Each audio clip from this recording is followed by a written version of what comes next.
Welcome everyone. Tonight I'm going to be discussing the Grimm's fairy tales, the Six Swans and the Sister. And what does that have to do with fibromyalgia? Well, maybe the Grimms knew a little bit more about pain and suffering than we give them credit. So the story goes that a king went into the forest and got lost. And he became very frightened. He couldn't find his way out of the forest.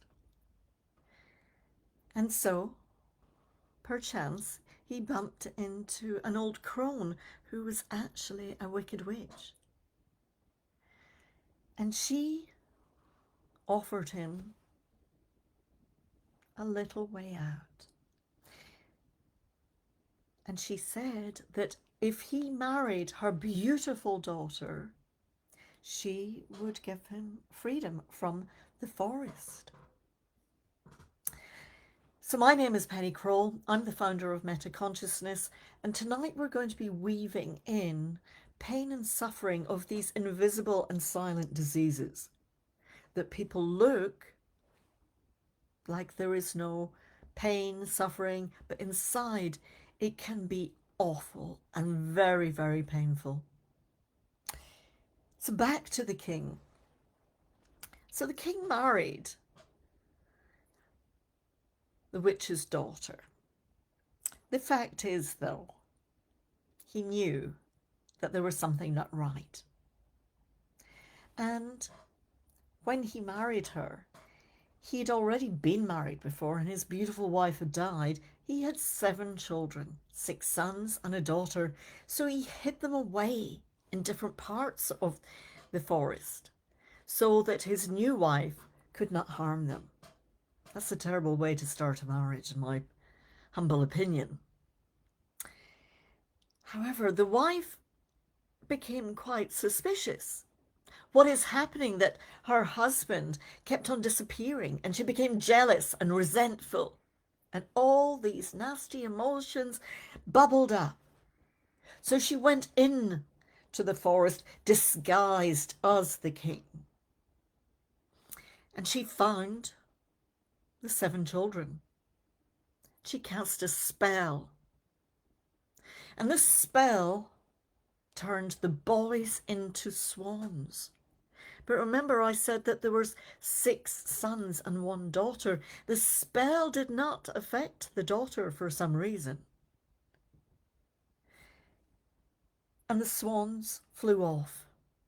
The daughter was beside herself. Imagining yourself as a sister, seeing your siblings turned into animals, beautiful animals, but animals all the same as they flew away. And she was captured and held in a very small turret. And then along came the knight. It's very patriarchal, this story. In shining white armor, a new king. And the king chose to marry her. Freedom at last, she thought. And she had a child. But the wicked witch took the child away and started gossip. This evil queen, she's eaten her child. Oh my gosh. She was distraught. She went to find her brothers, and her brothers said that the only way to lift the spell was for her not to speak for 6 years and to start sewing. What a burden to behold. And she needed to make 6 shirts from very nasty starwort thread, which was very painful, and she wasn't allowed to speak. So she did this because she was a good girl. And she sewed, and she kept silent, and she had another child, and still not allowed to speak, bearing the burden of her brothers, the guilt, the shame, the pain, the agony of sewing the shirts. And she did this diligently. And she keeps on, and she keeps on, not saying anything because she can't. And she has 2 more children that also disappear because the evil witch has taken them away. And they call her to the courts, and the courts condemn her, and she's still sewing the shirts. And she is found guilty. On the day of execution and the 6 years end, and she's nearly finished the 6 shirts. The pain, the endurance that she's had to suffer, as she's led to the execution place. And in that moment, the 6 swans fly in. And she throws the shirts over 5 of the brothers. And each one turns back into a human. But the 6th shirt still lacks the left sleeve. And that brother keeps the swan's wing for the rest of his life. And only then is the spell lifted so she can speak. But she feels even more shame and guilt because she never finished. So what has that story shown us? That beautiful soul whose life has become organized around carrying the burden, supporting, enduring, no voice, feeling powerless. She has no support herself. Where is her father? Where is her husband? Her worth is measured by how well she keeps everything going for others. The real cost has nowhere to go. It's trapped in the field of her body. And even when, after 6 years, the spell is lifted, something remains unfinished, and she still carries the shame and the guilt because of her brother's wing. What I find really interesting is that this pattern does not only live in fairy tales, it lives in our bodies, in certain bodies, not in everybody's bodies, because everybody is a unique ecosystem. And when we have these conflicts, these unexpected, dramatic, isolating moments with no strategy, called unions, it does not affect everybody because we all carry our own biases, our own beliefs, and our own stories. So let's talk about a case study. Let's call this lady Melissa. Before she came to me, for 8 years, she lived with chronic, widespread pain. From the outside, she looked so healthy. She looked fine. However, her body was screaming at her constantly. And her story was that she was the eldest child. Through no fault of her own, her parents left her in charge and she became the carer for her siblings. And she wasn't allowed to complain. There was no room in her life for complaining. And so, because she was a good girl, she didn't. She carried the family. She had to be the support. She told herself, I must be quiet. I must keep on going. And she managed to see every single sibling off to college. And that moment she was so proud, but she was exhausted. And she herself did not think herself worthy of going to college.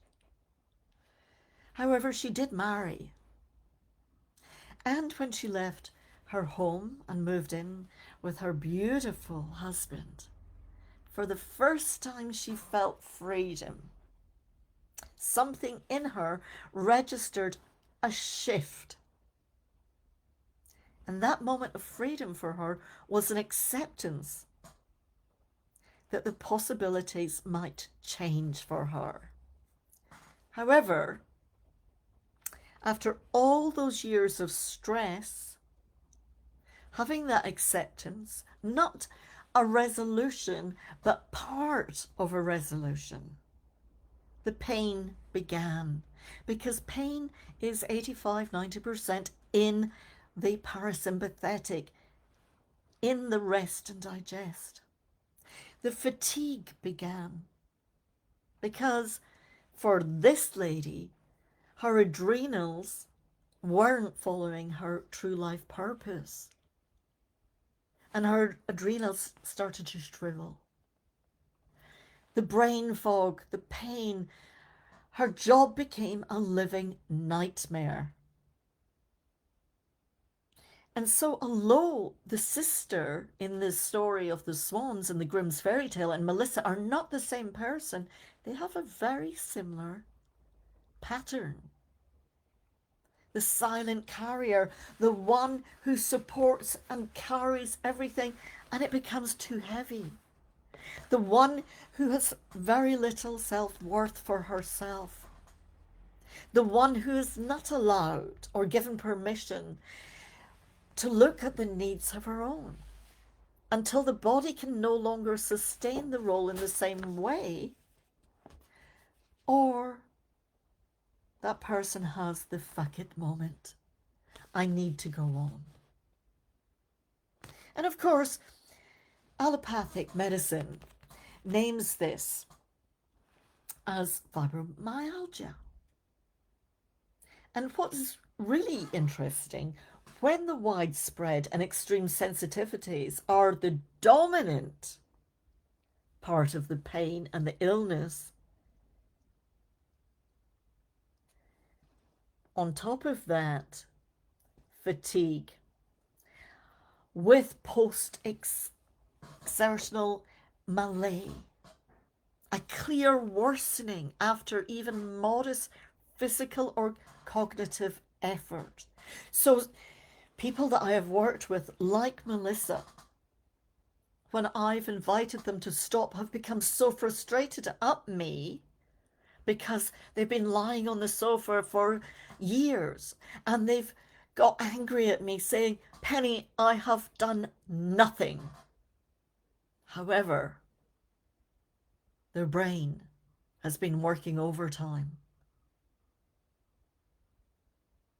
Then that becomes known perhaps as ME, myalgic encephalopathy. This is tricky for my tongue to get round. Encephalomyelitis. Myalgic, I can't speak now, comes from the pain of the muscles, from the Greek word. And the second word, I'm not going to try that again, is the inflammation of the brain and the spinal cord. So anything with itis on the end is about inflammation. And of course, we've also got the chronic fatigue syndrome. And depending on which culture, which country, which state that you're in, they can all be woven in, and different people with the same symptoms are given different labels, and they are labels because these are all diagnoses. They're not really looking at the symptoms, which we do from the meta-conscious lens. And so when we look at these different symptoms, then it becomes clear what is really happening. So from the meta map, we look at the symptom and the tissue, and which tissue is connected to which brain relay. And we look at the phase, sympathetic or parasympathetic, and find out what the trigger is that people are being stuck in on that hamster wheel of pain and suffering. So notice the timing in Melissa's story. The widespread pain, the deep fatigue, did not begin while she was still in the middle of the long years of silent caring. It began when she thought she was free. But it wasn't a resolution. It was only part of that resolution. It was only partly the freedom. Because Melissa's physiology had been adapting to sustained demand for years and years. Her belief system, what she thought of herself, the sympathetic nervous system, the HPA axis, the cortisol, the lack of sleep, the energy regulation, all of these things can participate in an energy regulation in prolonged mobilization. So she was going. I must. Until she got that little sliver of freedom, and then, I can't. So through a meta lens, we ask important questions when it happened, but going back long before the actual pain. And that shift for her was the marriage. The restoration process in the muscles and supporting tissues can be so often associated with pain. And it's so, when we look at that story, it sounds contradictory, doesn't it? But it's not.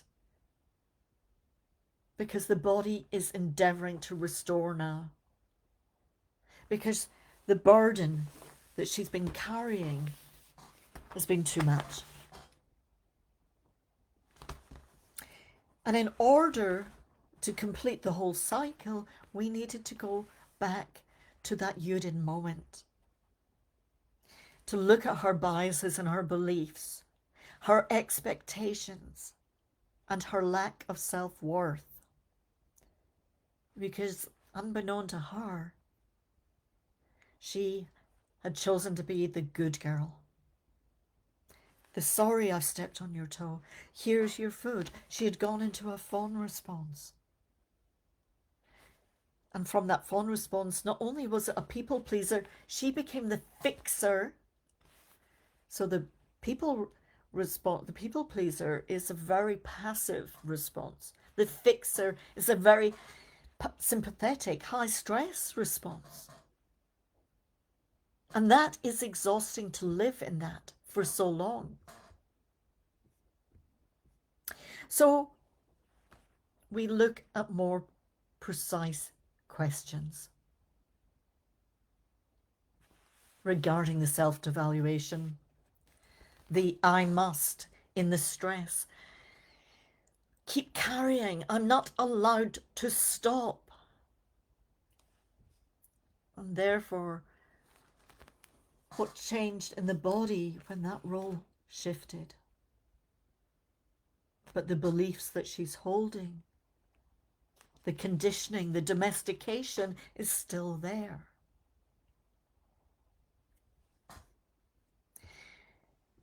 What about no support? Her back was agony. She found that she'd been supporting so many others. No one had supported her. I am unsupported. So her muscles had been slowly withering away, unbeknown to her, because she was still in numbness for so many years. I must. Sympathetic is about numbness. It's about having high energy. And there is no room for rest. But there is one thing that Newton said, that high energy, whatever goes up, needs to come down. And so when she stopped, crash.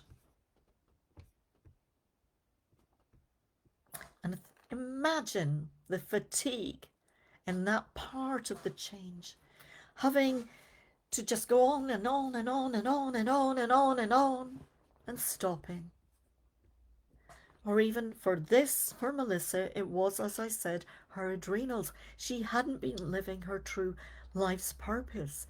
And when we were doing the work and disentangling all these fairy lights, because it does feel like fairy lights, there's so much. It does feel like she was unthreading all these shirts that the sister had been sewing, all that pain, the brain fog that will affect cognition. And for Melissa, and it can be different for different people, the brain fog was to protect her. So each symptom, and as we're now on to the third fairy tale, you will understand that each symptom requires its own map. The diagnoses, the names, the collections are simply labels. By looking at the biology, the tissue, by tissue, the brain relays, the phases. This is key to unraveling the map. And so many people that I've heard feel relieved that it's not them being punished for not being the good girl. It's not a curse. It's simply a biological way that their body is endeavoring to adapt to survive. And for those of you with this condition, I'd invite you to take time and just think about times where did your worth become fused with being the one who had to carry all the weight? When were you not given permission to speak out? And please do pop in any questions you have. Think of times when you became the support and did not receive any from anybody else. And what happened in the body when that little glimpse of freedom or acceptance or that fuck it moment arrived. Because that's only part. And until we get to the root cause, the healing cannot complete. And it will keep on circling from stress to parasympathetic, sympathetic to parasympathetic. And also, that unfinished sleeve matters, because if we don't look at the complete picture all the aspects, all the parts, that shame and guilt can still remain. And so restoration, the true healing, the letting, acceptance of the pain and the pain slowly dissolving is rarely total or immediate. And I invite all of you to do this slowly, because if you do it too fast, people can become so exhausted that they think they're becoming worse. They're not. And so, one question: who are you when you are no longer the eldest, the carer, the one who keeps everything together, the good girl, who sees everyone safely on their way? And take a moment and think, because being a good girl served you at one point, or a good boy served you at one point in your story, but no longer serves you. So what remains when the evidence of worth is no longer measured by how much you carry? Because that in itself is a prison sentence.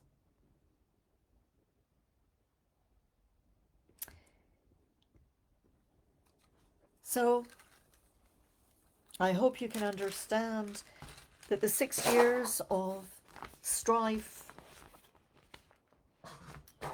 that that young princess who became the queen, who had to sew with pain, without speaking out aloud because it was too dangerous, and execution was imminent until there's a resolution. So perhaps the Six Swans is not a story about suffering. Perhaps it's a story about what happens when the one who has been sewing in silence begins to sense that the task might change. And even if the sleeve remains unfinished and the process is far from complete, it's a start in your journey.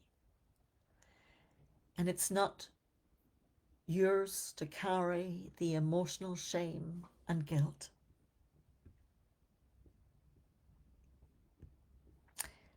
So if you're living with that chronic pain, fatigue, fog, and there's many other symptoms that can be related, IBS, for example,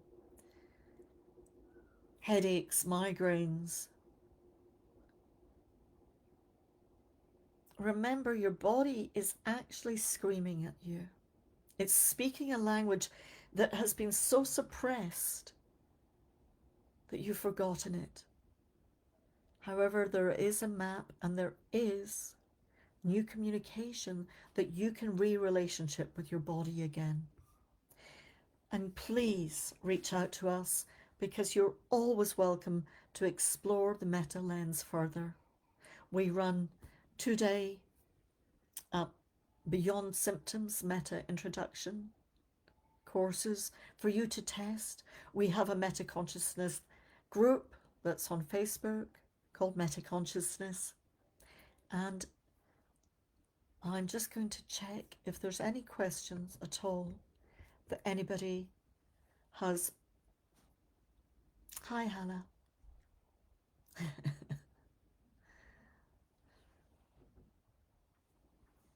So I hope you enjoyed that,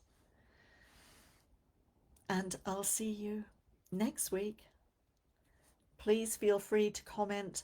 This will be recorded and it'll be on the Facebook for a couple of weeks, I think. So I look forward to seeing you next week, next Friday, 5 o'clock. Thank you, everybody.